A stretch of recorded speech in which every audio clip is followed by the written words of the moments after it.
The world owes you nothing, but what if you believed it did? In the silence of the Albuquerque Public School laboratory, among test tubes, forgotten formulas scribbled on the board, and disinterested students, Walter White began to disappear. Not physically, he was still there, dim under the fluorescent lights, jotting down chemical reactions in tiny handwriting, but psychologically. His presence was ignored, his intellect underestimated, his brilliant past buried as if it had never existed. The man who once helped found a billion-dollar company was now trapped in a mediocre life, reduced to teaching in a system that treated him as disposable. And in that emptiness, something dangerous began to form, the idea that he deserved more, and that the world had made a mistake by failing to recognize this right. Walter wasn't just a frustrated teacher. He was the reflection of millions of men suffocated by unreachable expectations and missed opportunities. A villain is not born in a single act of fury, he is slowly built over years of silence, where every moment of being undervalued becomes an invisible scar. Married, with a child who had special needs, and a job that barely covered the bills, he suffered in silence. But that silence wasn't acceptance. It was fermentation. And the fermentation of wounded pride creates a very specific kind of rage, the kind that disguises itself as humility while secretly planning revenge. The science of the human psyche teaches us that when a person's identity is constantly denied, the brain develops protective mechanisms. One of the most dangerous is the rationalization of resentment. The person begins to believe that everything they lack was stolen, not by chance, but by people, by systems, by a world that turned its back on them. The brain, conditioned by frustration, begins to construct an idealized self, an internal character who is not only better than others, but superior, misunderstood, wronged. This inner Walter didn't just want respect. He wanted to be feared, revered, and above all, recognized. In chemistry, transformations occur when a substance reaches its boiling point. The same happens with the ego. In Walter's case, every day in that classroom was another drop in the cup. With every humiliation, every unpaid bill, every pitying glance, he came closer to spilling over. And while everyone around him only saw a common man, a good father, a dedicated teacher, inside him, the monster of compensation was quietly being fed. Walter would never admit that he was being shaped by something as petty as vanity. He preferred to say it was for his family, for their future, for survival. But the truth, the one no one dared say out loud, was that Walter White was tired of being a nobody. And in that exhaustion, he would find his strength. The strength to become everything he once swore to fight against. To turn his intellect into a weapon. To use logic to justify the rise of his ego. And in that suffocating environment, between shame and repressed brilliance, the foundation of something greater was beginning to rise. Something colder, more ambitious, more sinister. It wasn't just a man trying to change his life. It was a man who believed the world had failed him, and now he demanded compensation. But there was one thing no one saw coming. He didn't just want to win. He wanted everyone to know he had won. Would you like to continue this reflection or adapt it into a YouTube script format? The news didn't arrive like thunder. It came as a harsh whisper in a cold doctor's office, where the clock ticked faster than the heart. A diagnosis. 3 words. A limited time. But what hurt Walter White wasn't the threat to his existence, it was the idea that, even in his final days, he would still be irrelevant. Not even his departure would make an impact. To everyone, he was replaceable. To the world, disposable. The pain wasn't in the end itself. It was in the way he would be forgotten. That was the crack. The moment the ground beneath his feet stopped feeling solid. But the most unsettling part was that the shift didn't come with despair. The transformation was logical, mathematical. Walter didn't cry. He calculated. There he was, alone with his sentence, yet his mind still worked like a precise machine. And in that emotional abyss, an idea began to germinate. A dangerous, yet seductive idea, what if I use the time I have left to show who I really am? The trauma didn't destroy him. The trauma freed him. From expectations. From moral constraints. From excuses. It was the final push he needed to stop seeing himself as a victim and start seeing himself as the architect of his own destiny. From that moment forward, everything made sense. The intelligence that had been wasted, the pride that was never fed, the rage hidden behind politeness. Now, he would use all of it, not to build something noble, but to prove a point. He was more than the world ever said he was. Psychology describes this as a known phenomenon, post-traumatic rationalization. When an individual is confronted with their own mortality, they can choose one of two paths: acceptance and resignation, or turning fear into fuel. Walter chose the latter. He converted his fragility into a strategy. His condition was no longer a sentence. It was a deadline. A ticking clock counting down the race to rebuild his own image. It was at this point that the transformation began to manifest in his actions. His encounter with Jesse Pinkman, his former student, wasn't a coincidence. It was symbolic. The old teacher who once reprimanded him now partnered with the rebel. Not out of pure necessity, but because Jesse represented everything Walter had repressed: impulsiveness, defiance, unfiltered power. Their partnership wasn't just a chemical alliance, it was a collision of shadows. And for the first time, Walter allowed himself to experience the feeling of total control. On the outside, he was still the same man with a wrinkled shirt and an embarrassed smile. But inside, something had been activated. Wounded pride now had a purpose. Self-pity had been replaced by a plan. And the man who once dreamed of recognition was now beginning to build a legend. Not for others, but for himself. The rupture wasn't visible to his wife, his students, or his colleagues. But it had already happened. And once broken, Walter White would never put himself back together.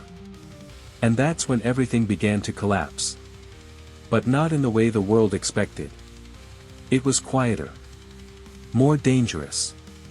More brilliant. Walter White didn't snap overnight.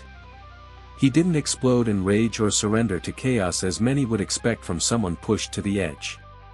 His metamorphosis was meticulous, almost surgical. What was once a withdrawn man began to organize himself like a strategist. His decisions followed a precise, cold logic, yet internally coherent. Walter didn't just want to survive. He wanted to leave a trail. A legacy. And above all, he wanted to control every detail of the narrative.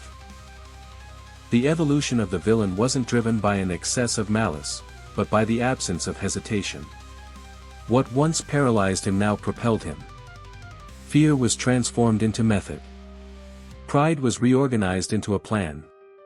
Walter created the persona of Heisenberg not as a disguise, but as an upgrade. It wasn't a mask. It was an enhanced version of himself. The hat, the sunglasses, the rigid posture, all of it symbolized something greater, the definitive rejection of the ordinary man. Upon entering the drug world, Walter wasn't chasing raw power. What he wanted was something far more refined: respect. But not the shallow respect of those who smile in your face and criticize you behind your back. He wanted to be feared for his intelligence. Admired for his control. Revered for his ability to build an empire from nothing. And through that lens, everything became justifiable. The lies to Skylar. The emotional manipulation of Jesse. The calculated risks.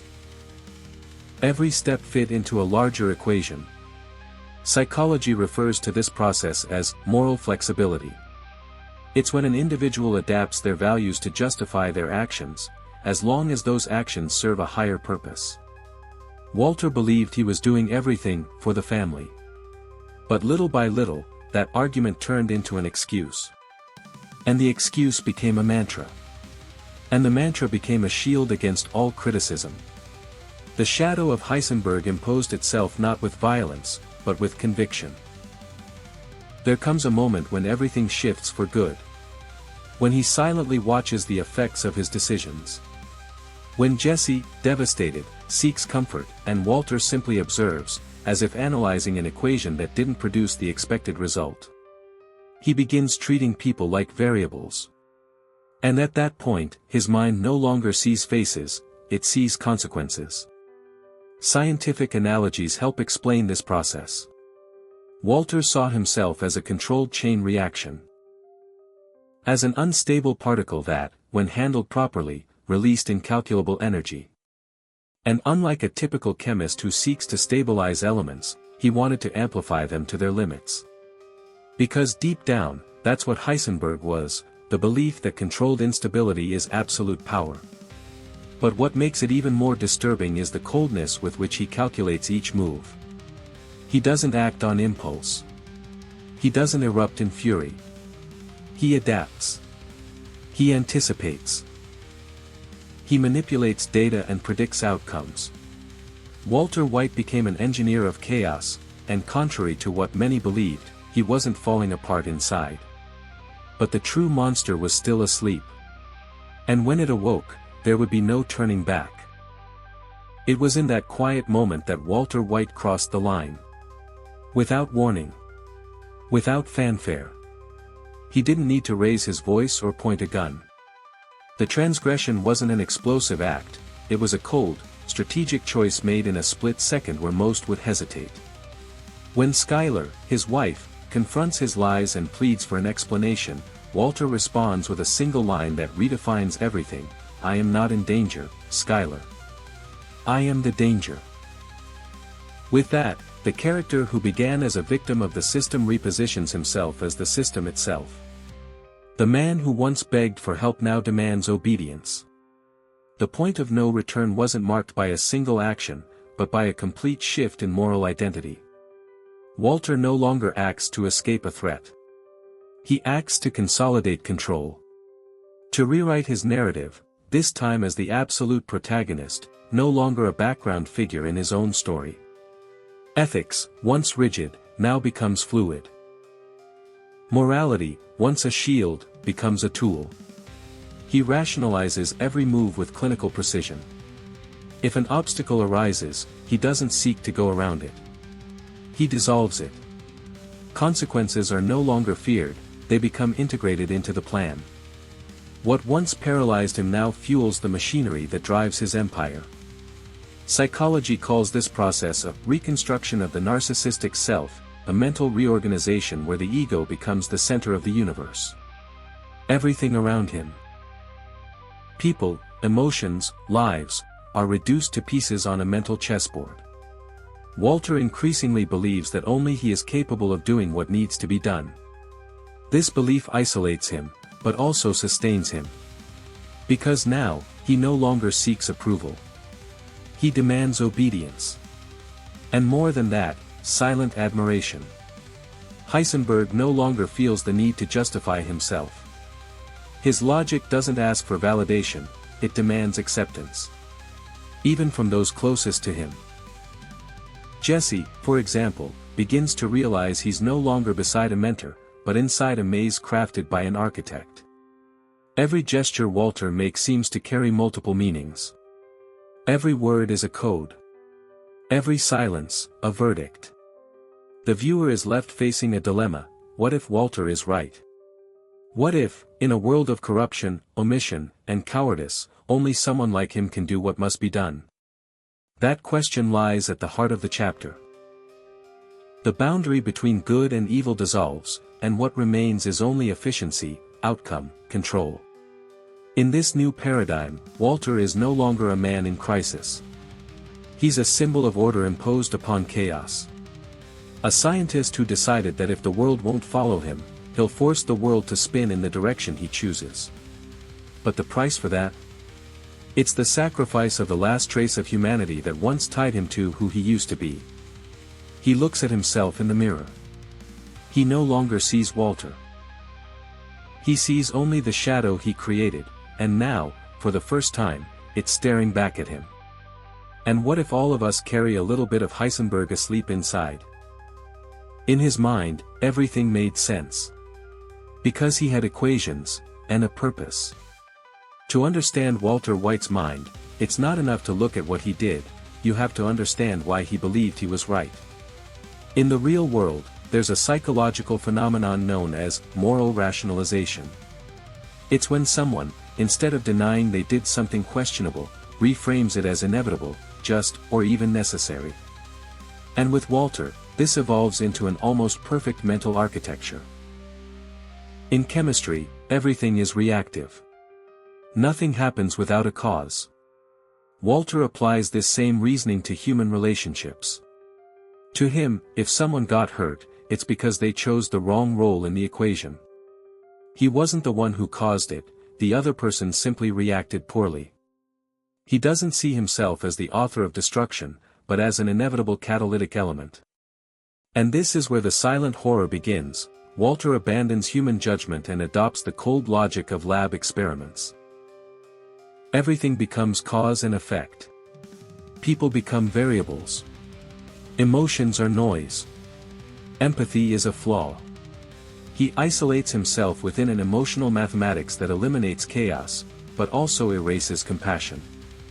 Behavioral science describes this mindset as extreme systemizing thinking.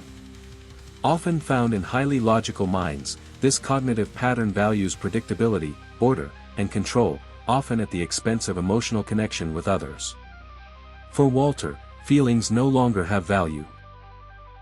Understanding and controlling is what matters. Slowly, he builds a universe where only he holds the key to the equation. His family, his partners, his enemies, they all become components in a mental model he calculates with precision. Each act is not merely a move. It's a demonstration of dominance.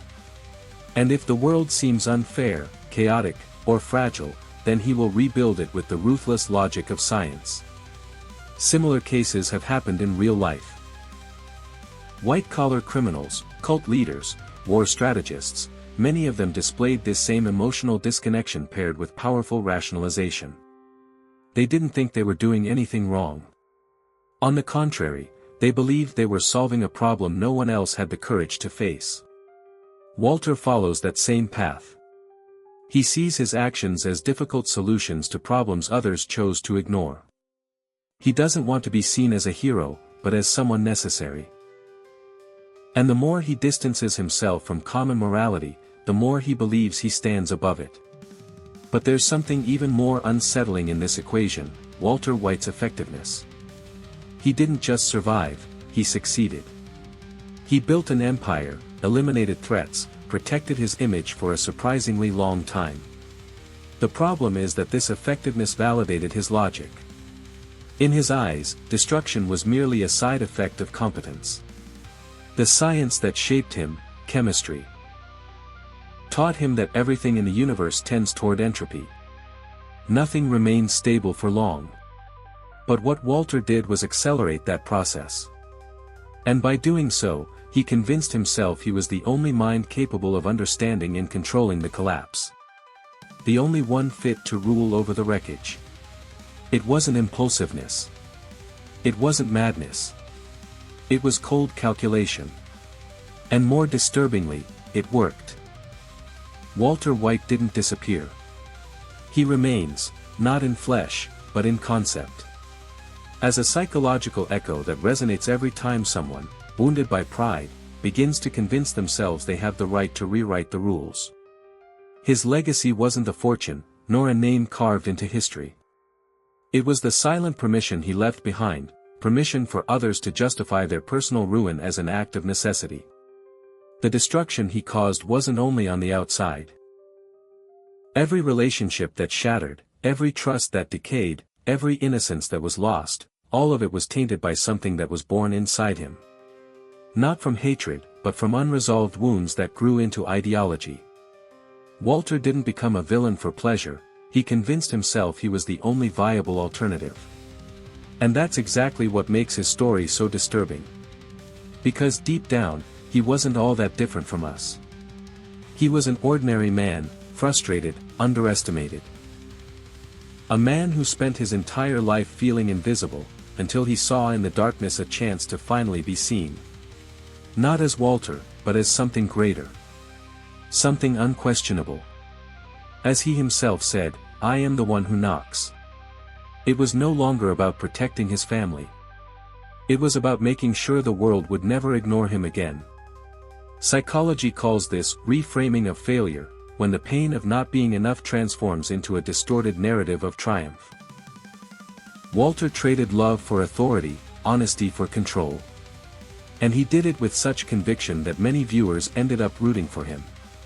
Perhaps because they saw in him a reflection of what they might do, if they had the courage to abandon ethics in exchange for power. But there's always a price. Always. And the highest of them is isolation. By the end of it all, Walter was no longer a father, a husband, a teacher. He was a feared name, but with no one left to say it with affection. The legacy of chaos doesn't build thrones. It digs moats. And within them, the monsters we become end up reigning alone. Still, there's something we can't ignore.